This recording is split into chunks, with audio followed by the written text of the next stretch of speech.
السلام علیکم یا علی علیہ السلام مدد مومنین کتاب 14 ستارے سے پیغمبر اکرم حضرت محمد مصطفیٰ صلی اللہ علیہ وآلہ وسلم کے مختصر خاندانی حالات کے باب میں آج ہم ذکر کریں گے اپنے پیارے آقا علیہ الصلوۃ والسلام کے جد بزرگوار حضرت عبد مناف علیہ السلام کا۔ آج ان کا تعارف آپ کے سامنے پیش کروں گا۔ تمام مومنین و مومنات، سادات و غیر سادات سے میری اپیل ہے، اگر آپ نے میرے یوٹیوب چینل زوار سید اظہر حسین ہمدانی کو ابھی تک سبسکرائب نہیں کیا، پلیز اس کو سبسکرائب کر لیں اور ساتھ والے بیل آئیکن کو لازمی پریس کر لیں تاکہ میری ہر ویڈیو پہنچے آپ تک سب سے پہلے۔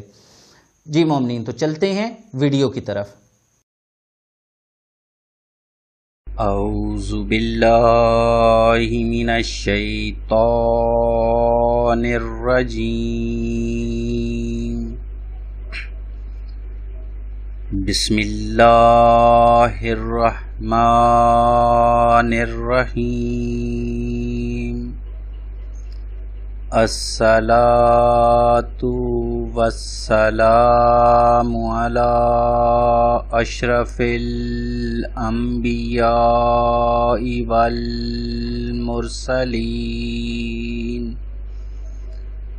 وآلہ الطیبین الطاہرین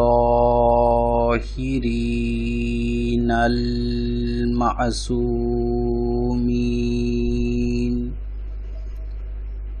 اللہم صلی علی محمد وآل محمد۔ جی مومنین، سیرت آل محمد علیہ الصلوۃ والسلام کی ایک اور ویڈیو کے ساتھ زوار سید اظہر حسین شاہ ہمدانی اپنے یوٹیوب چینل پر آپ کی خدمت میں حاضر ہے۔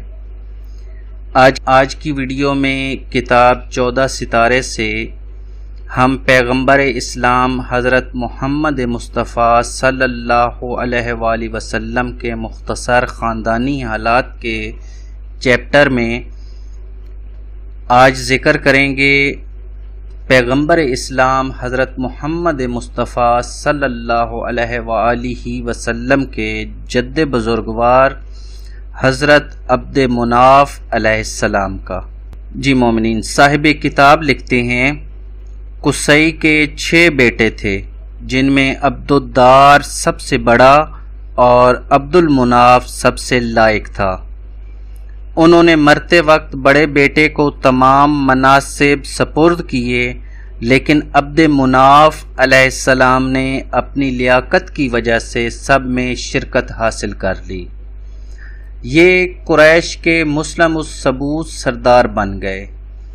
عبد مناف علیہ السلام کا اصل نام مغیرہ اور کنیت ابو عبد شمس تھی، اور ماں کا نام حبی بنت خلیل تھا۔ انہوں نے عامقہ بنت مرہ سلمیہ بن حلال سے شادی کی۔ انہیں حسن و جمال کی وجہ سے قمر یعنی مہتاب کہا جاتا تھا۔ صاحب کتاب لکھتے ہیں دیار بکری کا کہنا ہے کہ عبد مناف کو مغیرہ کہتے ہیں۔ وہ تقوی و صلہ رحم کی تلقین کیا کرتے تھے۔ باپ اور بیٹے دونوں ایک ہی عقیدہ پر تھے اور انہوں نے کبھی بت پرستی نہیں کی۔ یہ بھی اپنے باپ قصی کی طرح مناقب بے حد اور فضائل بے شمار کے مالک اور نور محمدی صلی اللہ علیہ وآلہ وسلم کے حامل تھے۔ انہوں نے ملک شام کے مقام غزوہ میں انتقال کیا۔ عبد مناف کے جیتے جی تو کوئی جھگڑا اٹھا نہیں۔ ان کے بعد ان کی اولاد، جن میں ہاشم، مطلب، عبد شمس اور نوفل نمایاں حیثیت رکھتے تھے، میں یہ جذبہ ابھر پڑا کہ عبد الدار کی اولاد سے وہ مناصب لے لینے چاہیے جن کے وہ اہل نہیں۔ چنانچہ ان لوگوں نے بنی عبد الدار سے مناصب کی واپسی یا تقسیم کا سوال کیا۔ انہوں نے انکار کر دیا۔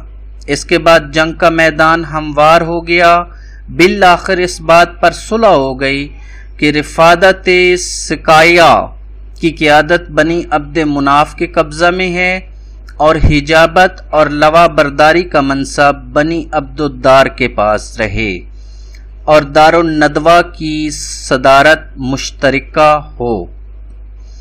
جی مومنین، آج کی ویڈیو میں ہم نے پیغمبر اسلام حضرت محمد مصطفیٰ صلی اللہ علیہ وآلہ وسلم کے جد ابجد حضرت عبد مناف علیہ السلام کے بارے میں ان کا تھوڑا سا تعارف آپ کی خدمت میں پیش کیا۔ انشاءاللہ العزیز نیکسٹ والی ویڈیو میں ہم پیغمبر اسلام حضرت محمد مصطفیٰ صلی اللہ علیہ وآلہ وسلم کے جد بزرگوار حضرت ہاشم علیہ السلام کا تعارف آپ کی خدمت میں پیش کریں گے۔